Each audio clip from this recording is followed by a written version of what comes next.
ગામડાનો ધબકાર ચેનલના સૌ ખેડૂત મિત્રોને જય માતાજી. મિત્રો, જાણીતા વેધર એનાલિસ્ટ અશોકભાઈ પટેલની આગાહી આવી છે. તેમની આગાહી જોઈએ.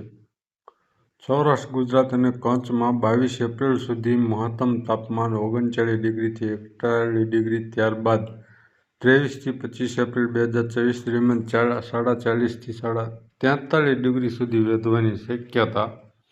18 એપ્રિલ 2024 હાલની હવામાન પરિસ્થિતિ. ગુજરાત અવલોકન. ગુજરાત રાજ્યના મોટાભાગના વિસ્તારોમાં મહત્તમ તાપમાન નોર્મલ આસપાસ છે.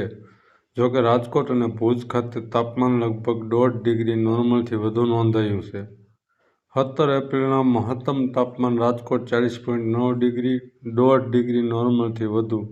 Deesa 39.2 degree normal, Amreli 40.3 degree normal, Ahmedabad 40.9 થી 9 ડિગ્રી એટલે કે અડધો ડિગ્રી વધુ. વડોદરામાં 39.8 ડિગ્રી, અડધો ડિગ્રી વધુ. ભુજ 40.4 ડિગ્રી, 1.8 ડિગ્રી નોર્મલથી વધુ. સૌરાષ્ટ્ર ગુજરાત અને કચ્છ માટે હવામાન આગાહી 18 થી 25 એપ્રિલ 2024. પવનની સ્થિતિ. પવન મુખ્યત્વે પશ્ચિમ દિશાનો રહેશે પ્રથમ 3 દિવસ.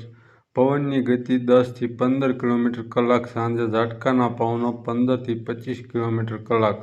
બાકીનો સમયગાળો પવનની ગતિ 15 થી 25 કિલોમીટર કલાક. સાંજે ઝાટકાના પવનો 25 થી 30 કિલોમીટર કલાક. આકાશની સ્થિતિ. મોટાભાગના દિવસોમાં આકાશ સ્વચ્છ રહેશે. 1-2 દિવસ કેટલાક વિસ્તારોમાં આંશિક વાદળછાયું વાતાવરણ રહી શકે. માવઠાની શક્યતા.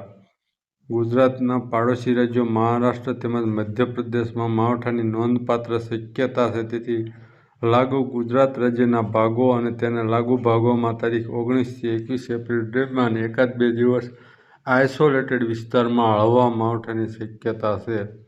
તાપમાનની પ્રવૃત્તિ. હાલનું નોર્મલ મહત્તમ તાપમાન ગુજરાતના મોટાભાગના વિસ્તારોમાં 39 ડિગ્રી ગણાય. આગાહી મુજબ મહત્તમ તાપમાન 18 થી 22 એપ્રિલમાં અપેક્ષિત રેન્જ 39 ડિગ્રીથી 41 ડિગ્રી નોર્મલ અથવા નોર્મલથી થોડું વધુ. 23 થી 25 એપ્રિલે અપેક્ષિત રેન્જ 44 ડિગ્રીથી 43 ડિગ્રી. ગરમીમાં વધારો થશે. સારાંશ. હાલ મહત્તમ તાપમાન નોર્મલ આસપાસ અને આગાહીના પ્રથમ ભાગમાં પણ નોર્મલ આસપાસ રહે તેવી શક્યતા.